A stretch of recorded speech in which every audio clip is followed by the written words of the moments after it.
God's amazing words, God's amazing wisdom, God's amazing works showed itself in my life. Earlier this year, in January, I caught a flu bug. And it was a flu bug unlike I ever had before. I'm 51 years old. I've been sick a few times in life, you know. I kind of know what they feel. This one was a little different. It attacked my head in a way that I had never, dealt with it before. And a couple weeks passed.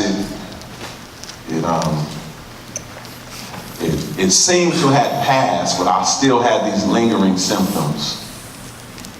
So I went to the doctor and told him everything, and she prescribed me some antibiotics. Took the antibiotics like I was supposed to, or I think it gave me like 14 days or 10 days or something of them. And after I finished taking them, I still was having these symptoms. Periodic headaches, just not feeling right. My sinuses was just all jacked up. My ears were plugged. I'm feeling pretty bad. I started feeling so bad that I couldn't concentrate at work. It was like, I told my wife, I said, I think the devil's trying to get at me because he's trying to make me not be productive. Because I couldn't be productive at work. It was, said something, I never felt this before. So, went back to the doctor and told the doctor what was happening, and she looked at me like, come on, Robert, stop crying. She didn't say that, but the way she looked at me, it was like, man up. Just man up, man. Come on, man up. And, that's how I felt by the way she looked at me. And so I was like, maybe I do need to man up. And so I left there, said, I can't give you no more antibiotics, but, keep taking some of these, Advil and all these other different stuff. So anyway, I did that. And it still didn't go away. I still was having these symptoms. And then one day I vomited. And it was an unexpected vomit. I've been around a little bit. I can kind of tell when it's coming and why it's coming. This one, it came out of nowhere. I didn't know where it was coming from. Wow. And so, got worse. Started getting a little worse. And one day, I was standing in the kitchen eating something at the counter, and I was falling asleep standing up, and my son video recorded it and sent it to my wife. She said, yeah, something's not right. And so my wife and my family were saying, we need to go to emergency. And I was in my man up mode.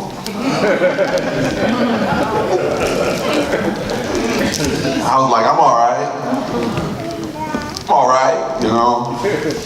And they all came into the room like, no, you gotta go. And I'm still in my man up mode. Anyway,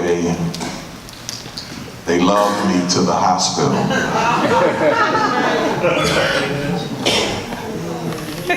And I don't even remember the trip. I don't even remember it. I remember them loving on me, but I don't remember anything after that. Went to emergency, and they checked me out, gave me IVs and different stuff, sent me home. Easter weekend, still feeling bad, and I threw up again. And my wife, I'm telling you this because they told me, not because I remember. They took me back to emergency. Because she would talk to me, I was slow to respond. She said, no, something's wrong. Went back to emergency. This time the doctor said, yeah, something's wrong. They did a CAT scan and they found I had a sizable blood clot on the right side of my head, putting pressure on my brain. That hospital didn't have a neuroscience department that could handle it, so they sent me an ambulance to another hospital. And that morning, after getting to the hospital, they performed brain surgery. Yes.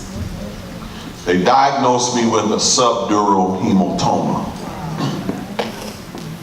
And what that is in your head, there's your skin, then there's your skull, then there's your dura, and then there's your brain. Somewhere between my brain and my dura, I was bleeding. Now later, after I talk about that, I want to jump a little ahead a little bit so you can understand this. The size of the blood clot caused the doctors to be amazed. Wow. They were amazed that I was walking around. They said I should have been in a coma.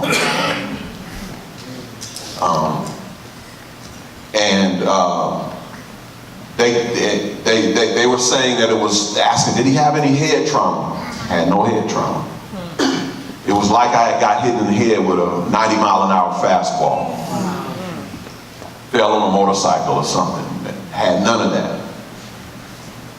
So they were surprised that I was still walking around. I don't remember any of this, but I was walking around and talking and saying something.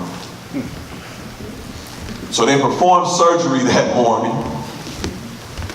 The doctor was really confident, almost cocky, according to my family.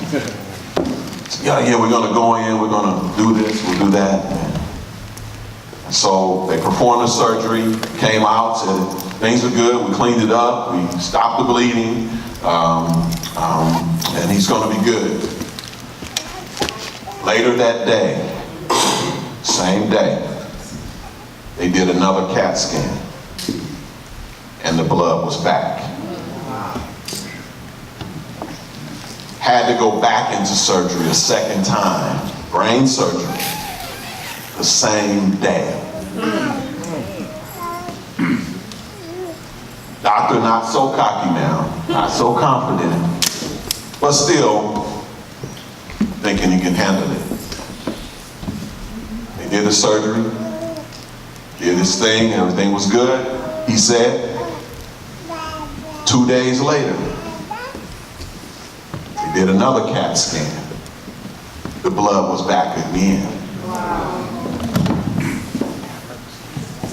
So I had to have a third surgery.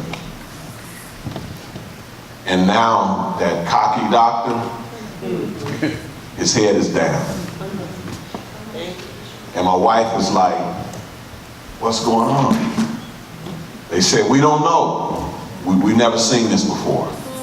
Never seen it before. Now, I'm at an award-winning hospital, and they're saying, we ain't seen it before. Wow.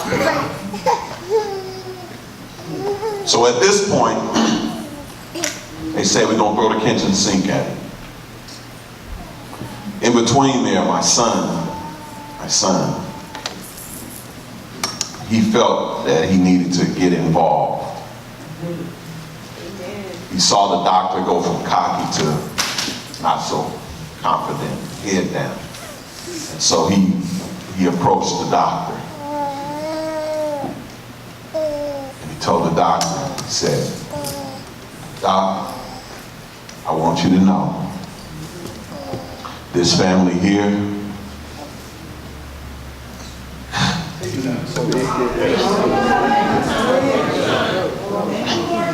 Thank you, Jesus. He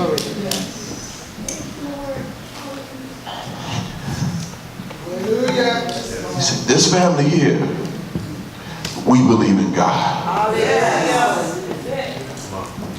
But we need you to do the best you can. Just do the best you can. Yes. Yes. Yes. Praise God. Hallelujah.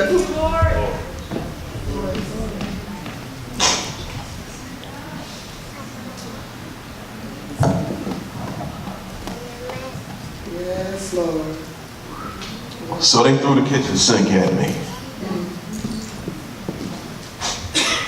Brought in a blood doctor. Gave me blood transfusions. Pumped a bunch of blood products into me. Stop the bleeding. To stop the bleeding. Put me on a ventilator. Said we don't want any brain stimulation for 48 hours. 48 hours, no brain stimulation. Put me in a dark room for 48 hours. My family couldn't even see me. And during that time, they noticed that things were getting better. I suppose they must have did another scan or something, and when they contacted my wife and said, looked like this may have done it. So I come out of that, okay, had subsequent brain scans, no bleeding. Bleeding stopped. So I spent 14 days in a hospital, 12 days in ICU. While I was in the hospital, a bunch of things happened. I want to share a couple with you. There was this guy who worked in the hospital. His name was Philip.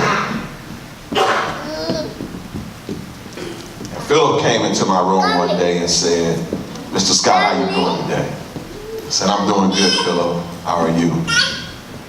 He said, I wish I was as committed as you are. And I said to Philip, you can be. Please come back and talk to me. I think I can help you with that. So a couple days later, Philip came back and he sat with me about a half an hour and we talked. And he shared with me, he says that part of the reason it's hard for him to be committed, he said, because I don't see enough examples. I don't see enough examples. He said, I don't normally talk to people about this. He said, but I started talking to you and it started to feel all right. So I kept talking. And he says, I see an example in you. But I don't see enough examples. And I want to say that to encourage you because I think there's a lot of Phillips out there. Yes, sir.